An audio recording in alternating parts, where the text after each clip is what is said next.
What's up, Purist? It's Bob from Purist Motorsports. Check this out behind me.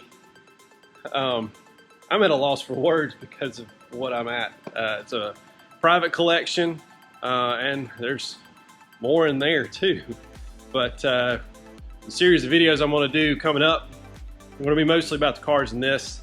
Let's go through real quick. It's the 87 Saleen SAAC car, 92, 93 Cobra, 87 or 88 Saleen, a Bleakley Impressor convertible. That was actually Dorothy Bleakley's personal car.